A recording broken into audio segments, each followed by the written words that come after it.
नमः शिवाय। संगीता धर्म सागर चैनल परिवार में आप सभी भक्तों का दिल से स्वागत है। भगवान शिव और माता पार्वती का आशीर्वाद आप सभी भक्तों पर सदा सर्वदा बना रहे। तो आइए आज सोमवार की बड़ी ही पावन और पौराणिक कथा का रसपान करते हैं। जय श्री गणेश। प्राचीन समय की बात है। वाशकल नामक गांव में बिंदुक नाम का एक ब्राह्मण रहता था। वह बहुत ही अधर्मी, दुरात्मा एवं महापापी था। उसकी पत्नी बहुत ही सुंदर थी। उसका नाम चंचुला था। वह सदा उत्तम धर्म का पालन करती थी, परंतु बिंदुक वैश्यगामी था। इस तरह कुकर्म करते हुए बहुत समय व्यतीत हो गया। उसकी पत्नी काम से पीड़ित होने पर भी, स्वधर्म नाश के भय से क्लेश सहकर भी काफी समय तक धर्म भ्रष्ट नहीं हुई, परंतु आगे चलकर वह भी अपने दुराचारी पति के आचरण से प्रभावित होकर दुराचारिणी और अपने धर्म से विमुख हो गई। इस तरह दुराचार में डूबे हुए उन पति पत्नी का बहुत सा समय व्यर्थ बीत गया। समय आने पर बिंदु की मृत्यु हो गई और वह नरक में चला गया। बहुत दिनों तक नरक के दुखों को भोग कर वह मूढ़ बुद्धि पापी विंध्य पर्वत पर भयंकर पिशाच हुआ। इधर उस दुराचारी बिंदुक के मर जाने पर वह चंचुला नामक स्त्री बहुत समय तक पुत्रों के साथ अपने घर में रहती रही। पति की मृत्यु के बाद वह भी अपने धर्म से गिरकर पर पुरुषों का संग करने लगी थी। एक दिन दैव योग से किसी पुण्य पर्व के आने पर चंचुला अपने भाई बंधुओं के साथ गोकर्ण क्षेत्र में गई। उसने तीर्थ के जल में स्नान किया एवं बंधुजनों के साथ इधर उधर घूमने लगी। घूमते घूमते वह एक देव मंदिर में गई। वहां उसने एक ब्राह्मण के मुख से भगवान शिव की परम पवित्र एवं मंगलकारी कथा सुनी। कथावाचक ब्राह्मण कह रहे थे कि जो स्त्रियां व्यभिचार करती हैं, वे मरने के बाद जब यमलोक जाती हैं, तब यमराज के दूत उन्हें तरह तरह से यंत्रणा देते हैं। ये सारे दंड इतनी वेदना देने वाले होते हैं कि जीव पुकार पुकार कर कहता है कि अब वह ऐसा नहीं करेगा, लेकिन यमदूत उसे छोड़ते नहीं। ब्राह्मण के मुख से यह वैराग्य बढ़ाने वाली कथा सुनकर चंचुला भय से व्याकुल हो गई। कथा समाप्त होने पर चंचुला ने कथा सुनाने वाले ब्राह्मण से कहा कि हे ब्राह्मण, धर्म को ना जानने के कारण मेरे द्वारा बहुत बड़ा दुराचार हुआ है। मेरे ऊपर कृपा कर मेरा उद्धार कीजिए। आपके प्रवचन को सुनकर मुझे इस संसार से वैराग्य हो गया है। मैं बुरे विषयों में फंसकर अपने धर्म से विमुख हो गई थी। हे ब्राह्मण देवता, आप मेरे गुरु हैं, आप ही मेरे माता पिता हैं। मैं आपकी शरण में आई हूँ। मुझ अबला का अब आप ही उद्धार कीजिए। इस प्रकार विलाप करती हुई चंचुला ब्राह्मण देवता के चरणों में गिर पड़ी। तब ब्राह्मण ने उसे कृपा पूर्वक उठाया और कहा, हे नारी, तुम सौभाग्यशाली हो जो भगवान शंकर की कृपा से तुमने वैराग्यपूर्ण शिव की कथा सुनकर समय से अपनी गलती का एहसास कर लिया है। तुम डरो मत और भगवान शिव की शरण में जाओ। उनकी परम कृपा से तुम्हारे सभी पाप नष्ट हो जाएंगे। मैं तुम्हें भगवान शिव की कथा सहित वह मार्ग बताऊंगा जिसके द्वारा तुम्हें सुख देने वाली उत्तम गति प्राप्त होगी। शिव कथा सुनने से तुम्हारी बुद्धि शुद्ध हो गई है और तुम्हें पश्चाताप हुआ है तथा मन में वैराग्य उत्पन्न हुआ है। पश्चाताप ही पाप करने वाले पापियों के लिए सबसे बड़ा प्रायश्चित है। पश्चाताप ही पापों का शोधक है। इससे ही पापों की शुद्धि होती है।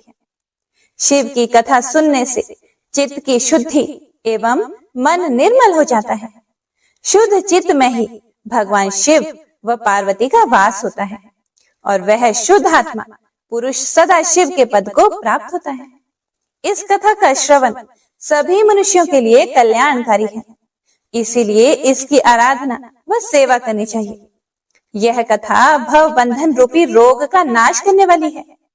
भगवान शिव की कथा सुनकर हृदय में उसका मनन करना चाहिए। इससे चित्त की शुद्धि होती है।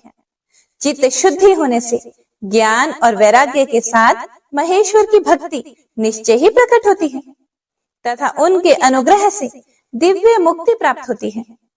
हे ब्राह्मण पत्नी, तुम अन्य विषयों से अपने मन को हटाकर भगवान शंकर की इस परम पावन कथा को सुनो। इससे तुम्हारे चित्त की शुद्धि होगी और तुम्हें मोक्ष की प्राप्ति होगी। जो भी मनुष्य निर्मल हृदय से भगवान शिव के चरणों का चिंतन करता है, उसकी एक ही जन्म में मुक्ति हो जाती है। उस गोकर्ण नामक महाक्षेत्र में उन ब्राह्मण देवता के मुख से चंचुला शिव की भक्ति, ज्ञान और वैराग्य बढ़ाने वाली और मुक्ति देने वाली परम उत्तम कथा सुनकर कृतार्थ हो गई। उसका चित्त शुद्ध हो गया। वह अपने हृदय में शिव के सगुण रूप का चिंतन करने लगी। वह सदैव शिव के सच्चिदानंदमय स्वरूप का स्मरण करती थी। उसके बाद अपना समय पूर्ण होने पर चंचुला ने बिना किसी कष्ट के अपना शरीर त्याग दिया और वह शिव धाम को प्राप्त हुई। उसके सारे पाप धुल गए। गौरी उमा ने उसे प्रेम पूर्वक अपनी सखी बना लिया। चंचुला सुख पूर्वक भगवान शिव के धाम में उमा देवी की सखी के रूप में निवास करने लगी। एक दिन चंचुला आनंद में मगन उमा देवी के पास गई और दोनों हाथ जोड़कर उनकी स्तुति करने लगी। तब शंकर प्रिया भक्त वत्सला उमा देवी ने बड़े प्रेम से कहा कि हे सखी चंचुला, मैं तुम्हारी स्तुति से बहुत प्रसन्न हूँ। बोलो, क्या वर मांगती हो? चंचुला बोली, हे गिरिराज नंदिनी, मेरे पति बिंदुक इस समय कहाँ है? कृपया मुझे बताइए और कुछ उपाय कीजिए ताकि हम फिर से मिल सकें। गिरिजा बोली, बेटी, तुम्हारा पति बिंदुक बड़ा पापी था। वह विंध्य पर्वत पर पिशाच की योनि में रह रहा है। यह बात सुनकर चंचुला अत्यंत दुखी हृदय से बोली, हे महादेवी, मुझ पर कृपा कीजिए और मेरे पति का उद्धार कीजिए। गौरी देवी ने कहा, यदि तुम्हारा पति बिंदुक शिव की पुण्यमयी उत्तम कथा सुने तो वह इस दुर्गति को पार करके उत्तम गति का भागी हो सकता है। गौरी देवी का यह वचन सुनकर चंचुला ने दोनों हाथ जोड़कर प्रार्थना की कि मेरे पति को शिव कथा सुनाने की व्यवस्था कीजिए। फिर शिव प्रिया गौरी देवी ने भगवान शिव की महिमा का गान करने वाले गंधर्वराज तुम्बोरो को बुलाकर कहा, तुम्बोरो, तुम मेरी इस सखी के साथ विंध्य पर जाओ। वहां एक महाघोर और भयंकर पिशाच रहता है। वह अपने पापों का फल भोग रहा है। तुम उसके सामने परम पुण्यमयी पापों का नाश करने वाली शिव की दिव्य कथा का प्रवचन करो। माँ उमा का आदेश पाकर गंधर्वराज तुम्बुरो प्रसन्नता पूर्वक अपने भाग्य की सराहना करते हुए चंचुला को साथ लेकर विमान से पिशाच के निवास स्थान विंध्य पर्वत पर गया और परम उत्तम शिव की अमृत कथा का गान शुरू किया। परम पुण्यमय शिव कथा को सुनकर पिशाच सभी पापों से मुक्त हो गया और उसने पिशाच शरीर का त्याग कर दिया और दिव्य देहधारी होकर बिंदुक अपनी पत्नी चंचुला के साथ स्वयं भी भगवान शिव का गुणगान करने लगा। उसका मन परम आनंद से परिपूर्ण हो गया। बिंदुक अपनी पत्नी चंचुला के साथ विमान में बैठकर शिवपुरी की ओर चल दिया और शीघ्र ही शिव धाम पहुंच गया। भगवान शिव व देवी पार्वती ने उसे अपना पार्षद बना लिया। दोनों पति पत्नी सुख पूर्वक भगवान महेश्वर एवं देवी गौरी के श्री चरणों में अविचल निवास पाकर धन्य हो गए। तो प्रेम से बोले शिव शिवा की जय। एक अन्य कथा के अनुसार एक बार की बात है, किसी नगर में एक बहुत ही धनी व्यापारी रहता था। दूर दूर के नगरों तक उसका व्यापार बहुत फैला हुआ था। नगर के सभी लोग उस व्यापारी का बहुत सम्मान करते थे। उसके पास सब कुछ था।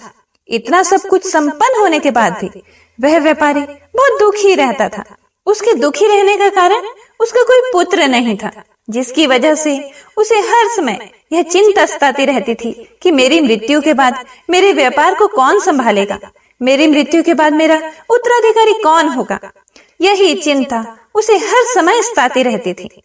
पुत्र प्राप्ति की इच्छा से व्यापारी प्रत्येक सोमवार भगवान शिव का व्रत किया करता था, पूजा किया करता था और शाम के समय शिव मंदिर में जाकर शिव जी के सामने घी का दीपक जलाया करता था। उसकी भक्ति देखकर माँ पार्वती बहुत प्रसन्न हो गई और भगवान शिव से उस व्यापारी के मनोकामना पूर्ण करने का निवेदन करने लगी। फिर भगवान शिव माता पार्वती से बोले, इस संसार में सबको उसके कर्म के अनुसार फल की प्राप्ति होती है। जो प्राणी जैसा कर्म करते हैं उन्हें वैसा ही फल प्राप्त होता है। शिव जी द्वारा समझाने के बावजूद भी माँ पार्वती नहीं मानी। उस व्यापारी के मनोकामना पूर्ति हेतु वे शिव जी से बार बार अनुरोध करती रही। अंत में माता के आग्रह को देखकर भगवान भोलेनाथ को उस व्यापारी को पुत्र प्राप्ति का वरदान देना पड़ा। वरदान देने के पश्चात भोलेनाथ माँ पार्वती से बोले, आपके आग्रह पर मतलब आपके अनुरोध करने पर मैंने पुत्र प्राप्ति का वरदान तो दे दिया, परंतु इसका यह पुत्र 12 वर्ष से अधिक समय तक जीवित नहीं रहेगा। उसी रात भगवान शिव उस व्यापारी के स्वप्न में आए और उसे पुत्र प्राप्ति का वरदान दिया और उसके पुत्र के 12 वर्ष तक जीवित रहने की बात भी बता दी। भगवान के वरदान से व्यापारी को खुशी तो हुई, लेकिन पुत्र की अल्पायु की चिंता ने उस खुशी को नष्ट कर दिया। व्यापारी पहले की तरह सोमवार के दिन भगवान शिव का विधिवत व्रत करता रहा। कुछ महीनों के बाद उसके घर एक अति सुंदर बालक ने जन्म लिया और घर में खुशियां ही खुशियां भर गई। बहुत धूमधाम से पुत्र जन्म का समारोह मनाया गया, परंतु व्यापारी को पुत्र जन्म की अधिक खुशी नहीं हुई, क्योंकि उसे पुत्र की अल्प आयु के रहस्य का पता था। जब पुत्र थोड़ा बड़ा हुआ तो व्यापारी ने उसे उसके मामा के साथ पढ़ने के लिए वाराणसी भेज दिया और कहा कि रास्ते में यज्ञ, पूजा, पाठ और भंडारे करते हुए जाना और जब इसकी पढ़ाई पूरी हो जाए तब वापस आना। लड़का अपने मामा के साथ शिक्षा प्राप्ति हेतु चल दिया। रास्ते में जहां भी मामा भांजे विश्राम हेतु रुकते, वहीं यज्ञ करते और ब्राह्मणों को भोज कराते। लंबी यात्रा के बाद मामा भांजे एक नगर में पहुंचे। शाम हो गई थी तो उन्होंने सोचा यही सराय में रुकते हैं, फिर सुबह चलेंगे। जिस सराय में वे रुके थे उस सराय के बगल के शामियाने में एक बारात ठहरी हुई थी। उस दिन नगर के राजा की कन्या का विवाह था, जिस कारण पूरे नगर को सजाया गया था। निश्चित समय पर बारात आ गई, लेकिन वर का पिता अपने बेटे के एक आंख से काने होने के कारण बहुत चिंतित था। उसे भय था कि इस बात का पता चलने पर कहीं राजा विवाह से इनकार न कर दे, इससे उसकी बदनामी भी होगी। जब वर के पिता ने व्यापारी के पुत्र को देखा तो उसके दिमाग में एक विचार आया। उसने सोचा, क्यों ना इस लड़के को दुल्हा बनाकर राजकुमारी से विवाह करा दूं। विवाह के बाद इसको धन देकर विदा कर दूंगा और राजकुमारी को अपने नगर ले जाऊंगा। यह सोचकर वर के पिता ने लड़के के मामा से इस संबंध में बात की। मामा ने धन मिलने के लालच में वर के पिता की बात स्वीकार कर ली और लड़के को दूल्हे के वस्त्र पहनाकर राजकुमारी से उसका विवाह करवा दिया। राजा ने बहुत सारा धन देकर राजकुमारी को विदा कर दिया। शादी के बाद लड़का जब राजकुमारी के साथ उसके घर वापस आ रहा था तो वह सच नहीं छिपा सका और उसने राजकुमारी की ओढ़नी पर लिख दिया, राजकुमारी, तुम्हारा विवाह मेरे साथ हुआ है, किंतु जो तुम्हारा पति है वो कोई और है। वह एक आंख से काना है, मतलब एक आंख से अंधा है। मैं तो वाराणसी पढ़ने के लिए जा रहा हूँ। यह सारी बात उसने उसके पल्लू में लिख दी। जब राजकुमारी ने अपनी ओढ़नी पर लिखा हुआ पढ़ा तो उसने उस अंधे काने लड़के के साथ जाने से इनकार कर दिया।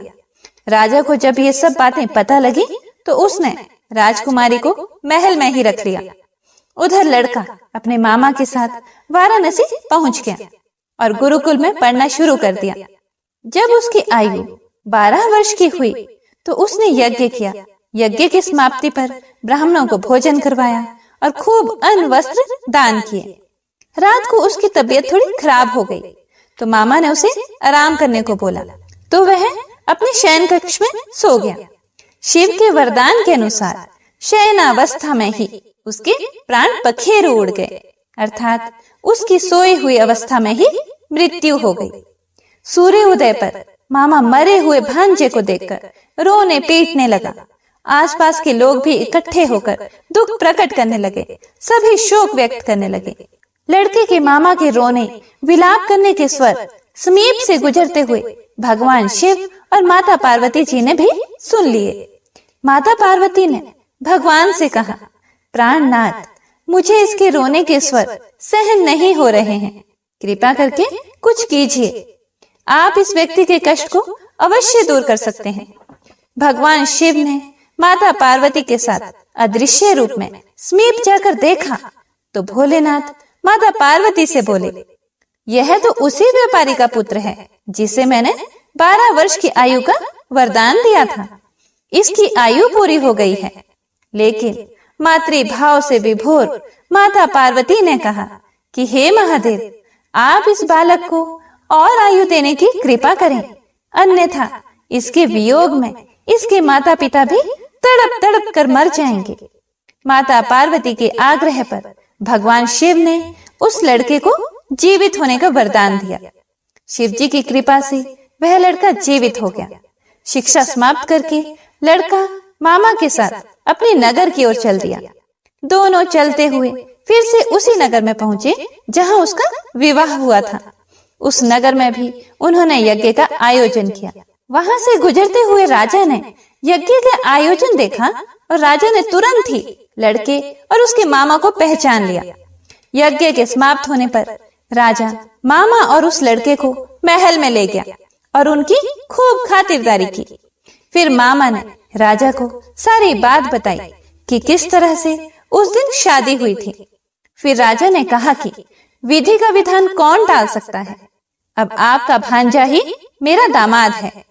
राजा कुछ दिन उन्हें महल में रखकर फिर बहुत सा धन वस्त्र आदि देकर राजकुमारी के साथ विदा कर देते हैं। इधर भूखे प्यासे रहकर व्यापारी और उसकी पत्नी बेटे की प्रतीक्षा कर रहे थे। उन्होंने प्रतिज्ञा कर रखी थी कि यदि उन्हें अपने बेटे की मृत्यु का समाचार मिला तो दोनों अपने प्राण त्याग देंगे। परंतु जैसे ही उनके बेटे के जीवित वापस लौटने का समाचार मिला तो वह प्रसन्न हो गए। वह अपनी पत्नी और मित्रों के साथ नगर के द्वार पर पहुंचे। अपने बेटे के विवाह का समाचार सुनकर पुत्र वधू राजकुमारी को देखकर उसकी खुशी का ठिकाना न रहा। उसी रात भगवान शिव ने व्यापारी के स्वप्न में आकर कहा, हे श्रेष्ठी, मैंने तेरे सोमवार के व्रत करने और व्रत कथा सुनने से प्रसन्न होकर तेरे पुत्र को लंबी आयु प्रदान की है। पुत्र की लंबी आयु जानकर व्यापारी बहुत प्रसन्न हुआ। शिव भक्त होने तथा सोमवार का व्रत करने से व्यापारी की सभी मनोकामनाएं पूर्ण हुई। इसी प्रकार जो भक्त सोमवार का विधिवत व्रत करते हैं और व्रत कथा सुनते हैं, उनकी सभी इच्छाएं पूरी होती हैं। हे भोलेनाथ, हे शिव शंकर, हे माता पार्वती, कथा सुनने वाले, कथा को सुनाने वाले और हुंकारा भरने वाले सभी की मनोकामनाएं पूरी करना। कथा अधूरी हो तो पूरी करना, पूरी हो तो मान करना। तो आइए भक्तों, सुनते हैं सबका मंगल करने वाली 16 सोमवार व्रत की बड़ी ही पावन कथा को। प्राचीन समय की बात है। मृत्यु लोक में भ्रमण करने की इच्छा करके एक समय श्री भूतनाथ महादेव जी माता पार्वती के साथ मृत्यु लोक में पधारे। वहां वे भ्रमण करते करते विदर्भ देशांतर्गत अमरावती नाम की अति रमणीक नगरी में पहुंचे। अमरावती नगरी अमरापुरी के सदृश सब प्रकार के सुखों से परिपूर्ण थी। उसमें वहां के महाराजा द्वारा बनाया हुआ अति रमणीक शिव जी का मंदिर था। उसमें भगवान शंकर भगवती पार्वती के साथ उस मंदिर में निवास करने लगे। हे प्रिय भक्तगणों, एक समय माता पार्वती ने प्राणपति को प्रसन्न देखकर मनोविनोद करने की इच्छा से बोली, हे महाराज, आज तो हम दोनों चौसर खेलेंगे। शिव जी ने प्राण प्रिया की बात को मान लिया और चौसर खेलने लगे। उसी समय इस स्थान पर मंदिर का पुजारी ब्राह्मण मंदिर में पूजा करने को आया। माता पार्वती ने ब्राह्मण से प्रश्न किया कि पुजारी जी बताओ कि इस बाजी में दोनों में से किसकी जीत होगी। ब्राह्मण ने बिना सोचे विचारे ही शीघ्रता से बोल दिया कि महादेव जी की ही जीत होगी। थोड़ी ही देर में बाजी समाप्त हो गई और पार्वती जी की विजय हुई। अब तो पार्वती जी ब्राह्मण को झूठ बोलने के अपराध के कारण श्राप देने को तत्पर हुई। तब महादेव जी ने पार्वती जी को बहुत समझाया, परंतु उन्होंने ब्राह्मण को कोढ़ी होने का श्राप दे दिया। कुछ समय के बाद पार्वती जी के श्रापवश पुजारी के शरीर में कोढ़ पैदा हो गया। इस प्रकार पुजारी अनेक प्रकार से दुखी रहने लगा। इस तरह के कष्ट भोगते हुए पुजारी को जब बहुत दिन हो गए तो एक दिन देवलोक की अप्सराएं शिवजी की पूजा करने उसी मंदिर में पधारी और पुजारी के कष्ट को देखकर बड़े दया भाव से उससे रोगी होने का कारण पूछने लगे। तब पुजारी ने निसंकोच सब बातें उनसे कह दी। फिर वे अप्सराएं बोली कि हे पुजारी जी, अब आप अधिक दुखी मत होना। भगवान शिव जी आपके कष्ट को दूर कर देंगे। अब आप सब व्रतों में श्रेष्ठ 16 सोमवार का व्रत भक्ति भाव से करो। तब पुजारी अप्सराओं से हाथ जोड़कर विनम्र भाव से 16 सोमवार व्रत की विधि पूछने लगे। अप्सराएं बोली कि जिस दिन सोमवार हो उस दिन भक्ति के साथ व्रत करें, स्वच्छ वस्त्र पहने, संध्या व उपासना के बाद आधा सेर गेहूं का आटा लें, उसके 3 अंग बना लें और घी, गुड़, दीप, नैवेद्य, पुंगी फल, बेलपत्र, जनेऊ जोड़ा, चंदन, अक्षत, पुष्प आदि के द्वारा प्रदोष काल में भगवान शंकर का विधि से पूजन करें। उसके बाद 3 अंगों में से एक शिव जी को अर्पण करें, बाकी 2 को शिव जी का प्रसाद समझकर उपस्थित जनों में बांट दें और अपने आप भी प्रसाद पावें। इस विधि से 16 सोमवार व्रत करें। तत्पश्चात 17वें सोमवार के दिन पाव सेर पवित्र गेहूं के आटे की बाटी बनावें, उसमें घी और गुड़ मिलाकर चूरमा बनावें और शिव जी का भोग लगाकर उपस्थित भक्तों में बांटें और अपने सपरिवार भी प्रसाद ले लें, तो भगवान शिव जी की कृपा से उसके मनोरथ पूर्ण हो जाते हैं। हे प्रिय भक्तजनों, ऐसा कहकर अप्सराएं स्वर्ग को चली गईं। ब्राह्मण ने यथा विधि 16 सोमवार व्रत किया तथा भगवान शिव जी की कृपा से रोग मुक्त होकर आनंद से रहने लगा। कुछ दिन के बाद जब फिर से शिव जी और पार्वती उसी मंदिर में पधारे, तब ब्राह्मण को निरोग देखकर पार्वती माता ने ब्राह्मण से रोग मुक्त होने का कारण पूछा। तो ब्राह्मण ने 16 सोमवार व्रत कथा कह सुनाई। तब तो पार्वती जी अति प्रसन्न होकर ब्राह्मण से व्रत की विधि पूछकर स्वयं व्रत करने को तत्पर हुई। व्रत करने के बाद उनकी मनोकामना पूर्ण हुई तथा उनके रूठे पुत्र स्वामी कार्तिकेय स्वयं माता के आज्ञाकारी हुए। कार्तिकेय जी को अपने विचार परिवर्तन का रहस्य जानने की इच्छा हुई और माता से बोले, हे माता जी, आपने ऐसा कौन सा उपाय किया जिससे मेरा मन आपकी ओर आकर्षित हुआ। तब पार्वती जी ने वही 16 सोमवार व्रत कथा सुनाई। स्वामी कार्तिकेय जी बोले कि इस व्रत को मैं भी करूंगा, क्योंकि मेरा प्रिय मित्र ब्राह्मण दुखी दिल से परदेश गया है, हमें उससे मिलने की बहुत इच्छा है। कार्तिकेय जी ने भी इस व्रत को किया और उनका प्रिय मित्र मिल गया। मित्र ने इस आकस्मिक मिलन का भेद कार्तिकेय जी से पूछा तो वे बोले, हे मित्र, हमने तुम्हारे मिलने की इच्छा करके 16 सोमवार के व्रत किए थे। अब तो ब्राह्मण मित्र को भी अपने विवाह की बड़ी इच्छा हुई। उसने कार्तिकेय जी से व्रत की विधि पूछी और यथा विधि व्रत किया। व्रत के प्रभाव से जब वह किसी कार्यवश विदेश गया तो वहां के राजा की लड़की का स्वयंवर था। राजा ने प्रण किया था कि जिस राजकुमार के गले में सब प्रकार श्रृंगारित हथिनी माला डालेगी, मैं उसी के साथ प्यारी पुत्री का विवाह कर दूंगा। शिव जी की कृपा से ब्राह्मण भी स्वयंवर देखने की इच्छा से राजसभा में एक ओर जाकर बैठ गया।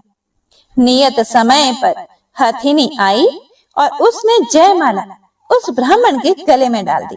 राजा की प्रतिज्ञा के अनुसार बड़ी धूमधाम से कन्या का विवाह उस ब्राह्मण के साथ कर दिया और ब्राह्मण को बहुत सा धन और सम्मान देकर संतुष्ट किया। ब्राह्मण सुंदर राजकन्या पाकर सुख से जीवन व्यतीत करने लगा।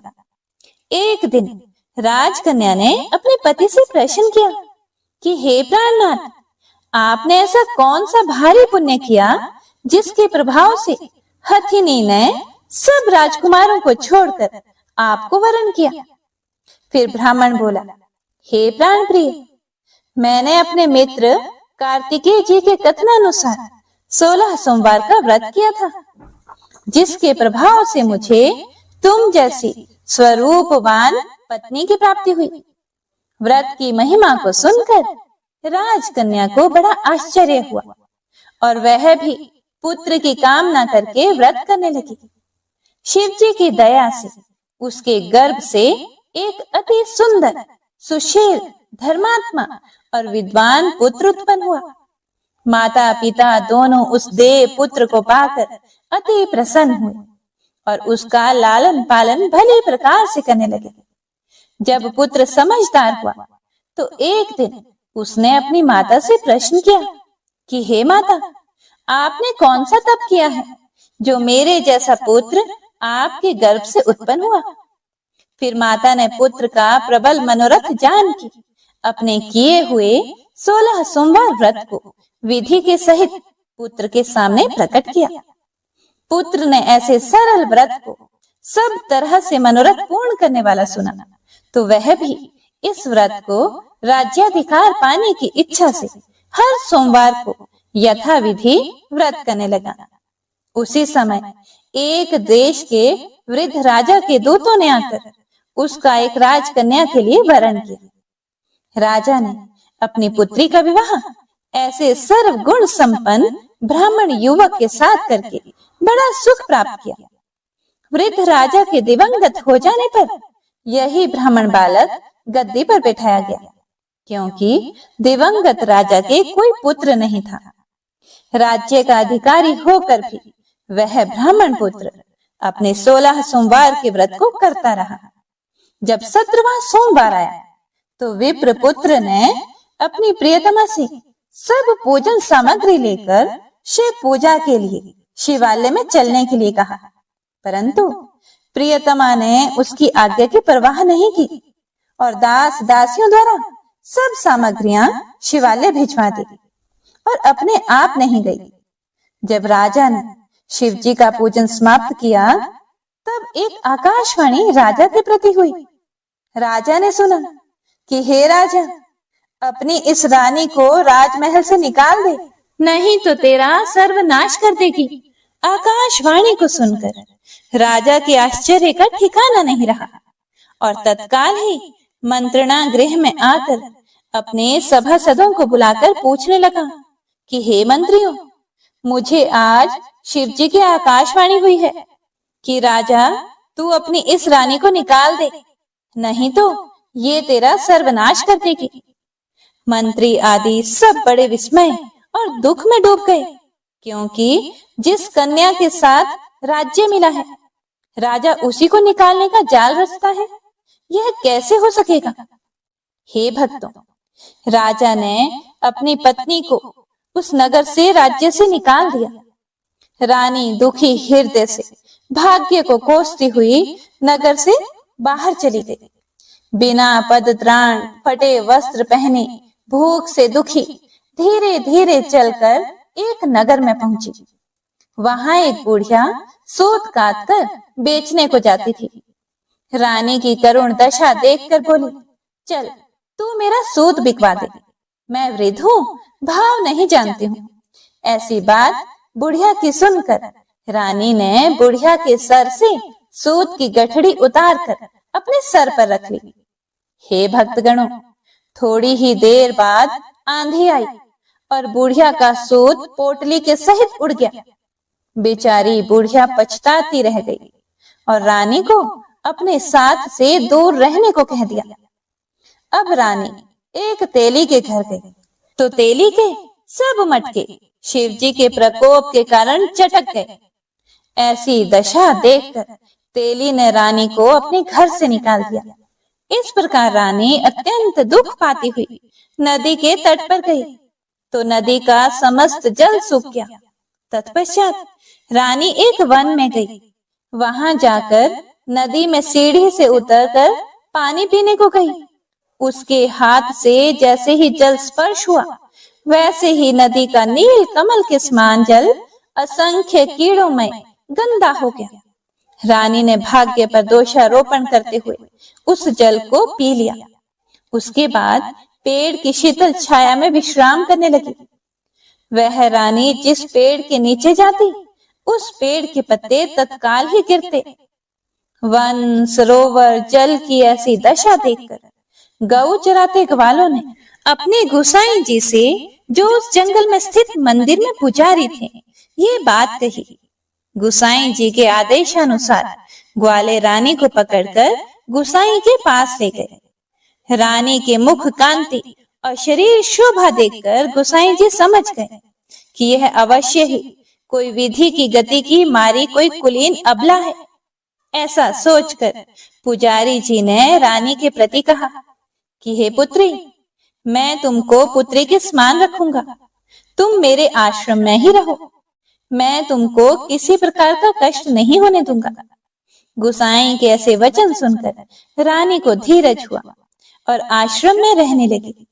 परंतु आश्रम में रानी जो भोजन बनाती, उसमें कीड़े पड़ जाते।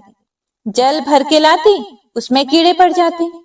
अब तो गोसाई जी भी दुखी हुए और रानी से बोले कि हे बेटी, तेरे पर कौन से देवता का कोप है जिससे तेरी ऐसी दशा है? पुजारी की बात सुनकर रानी ने शिव जी की पूजा करने ना जाने की कथा सुनाई तो पुजारी ने शिव जी महाराज की अनेक प्रकार से स्तुति करते हुए रानी के प्रति बोले कि हे पुत्री, तुम सब मनोरथों के पूर्ण करने वाले 16 सोमवार व्रत को करो। उसके प्रभाव से अपने कष्ट से मुक्त हो सकोगी। गोसाई की बात सुनकर रानी ने 16 सोमवार व्रत को विधिवत संपन्न किया और 17वें सोमवार को विधि विधान से पूजन किया। पूजन के प्रभाव से राजा के हृदय में विचार उत्पन्न हुआ कि रानी को गए बहुत समय व्यतीत हो गया है। ना जाने कहां कहां भटकती होंगी, उन्हें ढूंढना चाहिए। यह सोचकर रानी को तलाश करने के लिए चारों दिशाओं में दूत भेजे गए। वे दूत तलाश करते हुए पुजारी जी के आश्रम में रानी को पाकर पुजारी से रानी को मांगने लगे। परंतु पुजारी ने उनसे मना कर दिया तो दूत चुपचाप लौट गए और आकर महाराज के सम्मुख रानी का पता बतलाने लगे। रानी का पता पाकर राजा स्वयं पुजारी के आश्रम में गए और पुजारी से प्रार्थना करने लगे कि हे महाराज, जो देवी आपके आश्रम में रहती हैं, वह मेरी पत्नी है। शिव जी के कोप से मैंने इनको त्याग दिया था। अब इस पर से शिव का प्रकोप शांत हो गया है, इसीलिए मैं इन्हें लेने आया हूँ। आप इन्हें मेरे साथ चलने की आज्ञा दे दीजिए। हे भक्तगणों, गोसाई जी ने राजा के वचन को सत्य समझकर रानी को राजा के साथ जाने की आज्ञा दे दी। गोसाई की आज्ञा पाकर रानी प्रसन्न होकर राजा के साथ महल में आ गई। नगर में अनेक प्रकार के बधावे बजने लगे। नगर निवासियों ने नगर के दरवाजों पर तोरण व बंधनवारों से विविध विधि से नगर सजाया। घर घर में मंगल गान होने लगे। पंडितों ने विविध वेद मंत्रों का उच्चारण करके अपनी राज रानी का आवाहन किया। ऐसी अवस्था में रानी ने पुनः अपनी राजधानी में प्रवेश किया। महाराज ने अनेक तरह से ब्राह्मणों को दान आदि देकर संतुष्ट किया। याचकों को धन धान्य दिया। नगरी में स्थान स्थान पर सदा व्रत खुलवाए, जहां भूखों को खाने को मिलता था। इस प्रकार से राजा शिवजी की कृपा का पात्र हो राजधानी में रानी के साथ अनेक तरह के सुखों का भोग करते सोमवार व्रत करने लगे। विधिवत शिव पूजन करते हुए लोक में अनेकानेक सुखों को भोगने के पश्चात शिवपुरी को पधारे। ऐसे ही जो भी मनुष्य मन वचन कर्म द्वारा भक्ति सहित सोमवार का व्रत व पूजन इत्यादि विधिवत करता है, वह इस लोक में समस्त सुखों को भोगकर अंत में शिवपुरी को प्राप्त होता है। यह व्रत सब मनोरथों को पूर्ण करने वाला है। हे भोलेनाथ, कथा को सुनने वाले, सुनाने वाले और हुंकारा भरने वाले सभी पर अपनी कृपा दृष्टि बनाए रखना, सभी के मनोरथ पूर्ण करना। तो प्रेम से बोले शिव जी भगवान की जय, पार्वती माता की जय, सर्व देवी देवताओं की जय।